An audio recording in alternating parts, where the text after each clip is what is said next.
हमें शायद वापस ही चले जाना चाहिए। यहां तो हमें रहने का ठिकाना मिलने से रहा। शीना थक कर सड़क के किनारे बैठते हुए कहती है, रात हो आई है पर अभी भी उन्हें कमरा मिलने में कोई कामयाबी हासिल नहीं हुई। और पहले जो बात सिर्फ सबके मन में ही थी, अब कहीं ना कहीं सबको सच होती नजर आ रही है।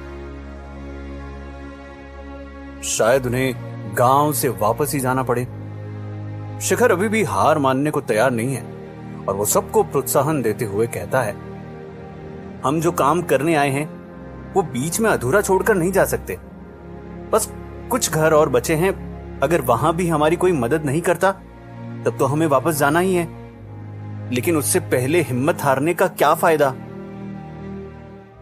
शिखर ये कहते हुए पास के ही एक घर का दरवाजा खटखटाता है। दरवाजा एक कमजोर सी बूढ़ी महिला सुलोचना खोलती है, जिसे शिखर अपना और अपने दोस्तों का सारा हाल बताता है। सुलोचना सर हिलाते हुए शिखर को मना करती है और कहती है, मैं तुम्हारी जरूरत समझ रही हूं बेटा, पर मेरे घर पे इस वक्त कोई कमरा खाली नहीं है जो मैं तुम्हें दे सकूं। शिखर निराश होकर वहां से जाने ही लगता है कि तभी सुलोचना ताई पीछे से आवाज लगाते हुए कहती है, रुको, मेरे पास एक जगह है जहां तुम और तुम्हारे दोस्त रुक सकते हो, अगर तुम्हें कोई दिक्कत ना हो तो। यह सुनकर शिखर के चेहरे पर एक मुस्कान आती है, मगर वो मुस्कान कुछ देर की ही मेहमान थी। सुलोचना उन्हें अंदर ले जाते हुए अपना परिचय देते हुए कहती है, मुझे सब यहाँ सुलोचना ताई कहकर पुकारते हैं, और पास वाले कमरे की कुंडी खोलती है और सबको अंदर आने के लिए कहती है। शिखर के पीछे पीछे सब अंदर जाते हैं और कमरे की हालत देखकर सभी हैरान रह जाते हैं। कमरे में एक तरफ पुरानी चारपाई पड़ी है और दूसरी ओर लोहे से बने बड़े बड़े ड्रम। कमरे में एक दो खूंटी लगी है जिनमें रस्सी बंधने की जगह है। कमरे की सभी चीजों पर धूल की एक परत भी जमी हुई है। यह देखकर शिखर के अलावा पूरी टोली का मुंह बन गया है। सुलोचना ताई चारपाई झाड़ते हुए कहती है, ये कमरा ज्यादा इस्तेमाल में नहीं आता, यहाँ हम सिर्फ अनाज रखते हैं और कभी कभी कोई छोटा मोटा जानवर। माफ करना, कमरे की हालत ज्यादा अच्छी नहीं है, पर तुम सब यहाँ रुकना चाहो तो मुझे बहुत खुशी होगी। शिखर मुस्कुराते हुए सुलोचना ताई से कहता है, आप पहली इंसान है इस गांव में जो हमारी मदद करने को तैयार हुई हैं। समझ नहीं आता आपको धन्यवाद कैसे कहूं। ये कहते हुए शिखर अपनी जेब से कुछ नोट निकालकर सुलोचना ताई की तरफ कर देता है। सुलोचना ताई पैसे लेकर गिनती है और आधे पैसे शिखर को वापस लौटा देती है। तुम रखो, तुम्हें भी अभी जरूरत होगी।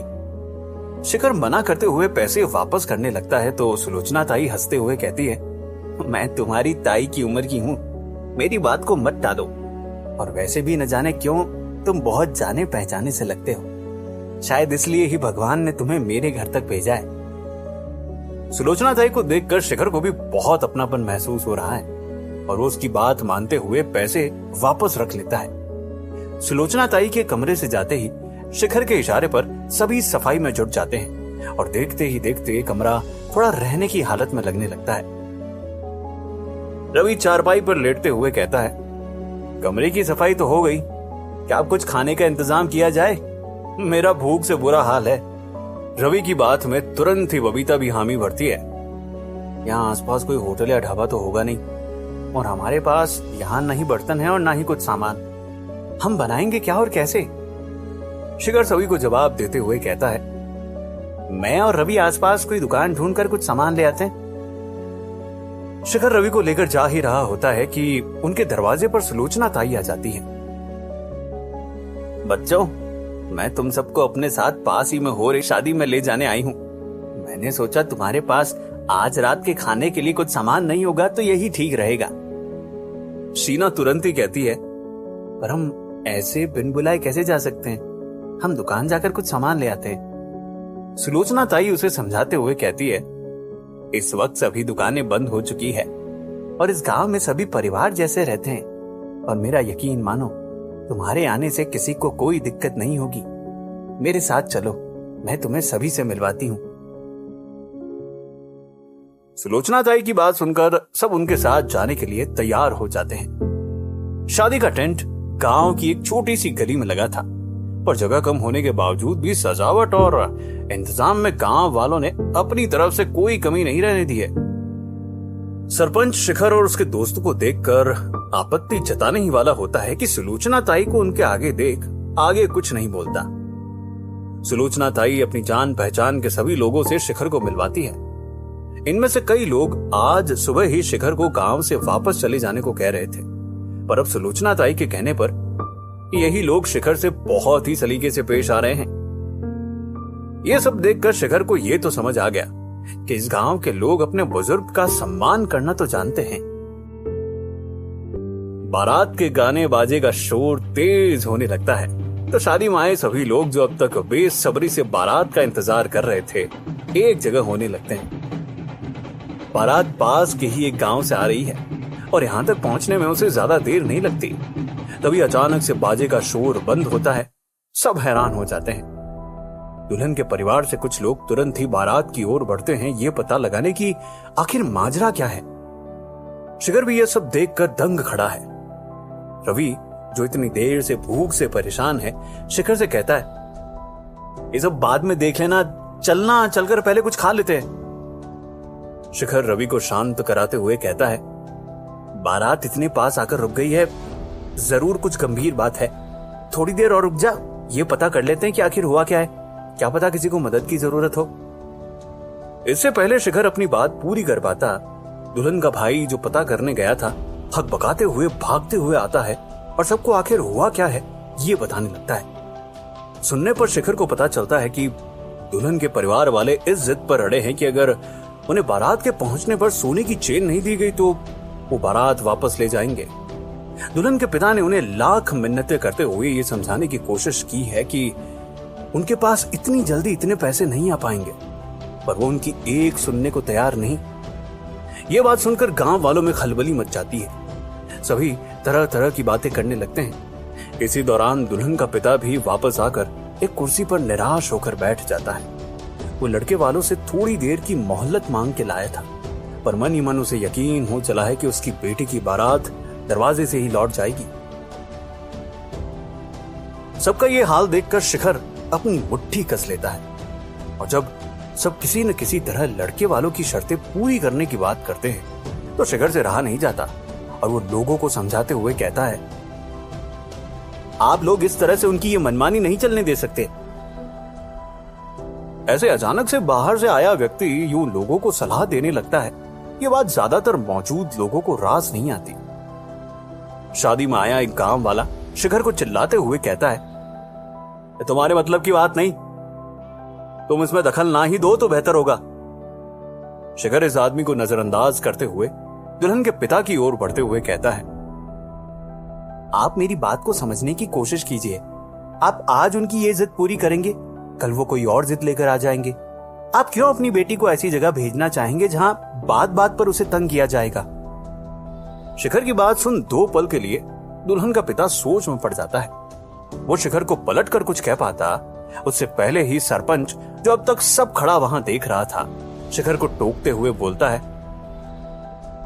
तुम आज ही इस गांव में आए हो, वह यहाँ के तौर तरीकों के बारे में कुछ नहीं पता। लगता है तुम शहर से आए लोगों को लगता है कि हर दिक्कत ऐसे भाषण देकर सुलझाई जा सकती है, पर असल दुनिया ऐसे नहीं चलती। जैसे अभी हम तुम्हारी बात मान भी लें तो क्या करना चाहिए हमें? जाने दे बारात को वापस, और जो इस शादी पर विनोद ने अपनी जिंदगी भर की कमाई लगाई है उसे यूं ही बर्बाद होने दे। और उसकी बेटी का क्या, उसे क्या समझाएं? ऐसे हर छोटी छोटी बात पर शादियां टूटने लगी तो इस पूरी दुनिया में किसी की शादी ही ना हो। शिखर आगे समझाने के लिए कुछ कहने को ही होता है कि विनोद जो अब तक चुपचाप बैठा था शिखर के सामने हाथ जोड़ते हुए कहता है, मैं आपके सामने हाथ जोड़ता हूं। मेरी बेटी की शादी में पहले ही बहुत दिक्कत आ रही है, आप और दिक्कत मत डालें। कृपया यहां से आप और आपके दोस्त चले जाएं। शीना शिखर का हाथ पकड़कर उसे यहां से दूर हटाते हुए कहती है, शिखर हमें चलना चाहिए, यहां किसी को हमारी बात नहीं समझ में आने वाली। सुलोचना ताई भी शिखर को इशारे से एक तरफ होने को कहती है। शिखर हामी में सर हिलाता है और सरपंच से कहता है, मैं यहां दिक्कत बढ़ाना नहीं चाहता, पर यहां जो समस्या पहले से ही है उसका क्या हल है आपके पास? सरपंच शिखर के साथ साथ मौजूद सभी लोगों को कहता है, विनोद की मदद करने के लिए आप सबसे जो बन पड़ रहा है यहां जमा कर दीजिए। हम मिलकर हमारी गांव की बेटी की बारात वापस लौटने से रोकेंगे। सरपंच की बात सुनकर गांव के लोगों में जोश आता है और सब अपने अपने पास से थोड़ा थोड़ा पैसा जमा करने लगते हैं। शिखर भी ये देखकर अपनी जेब में पड़े सारे पैसे जमा करने लगता है तो सरपंच उसे रोकते हुए कहता है, हमें आपकी आपके दोस्तों की कोई मदद नहीं चाहिए। आप कुछ कर सकते हैं तो बस इतना कीजिए कि यहां से चले जाइए। शिखर और टोली निराश होकर वापस घर लौट आती है।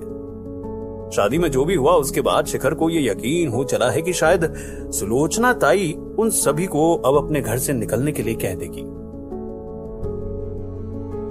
शिखर को इस बात का अफसोस है कि उसकी वजह से गांव वाले सुलोचना ताई पर भी नाराज है जिसने इतने भरोसे से उन्हें जरूरत के समय पर घर दिया था।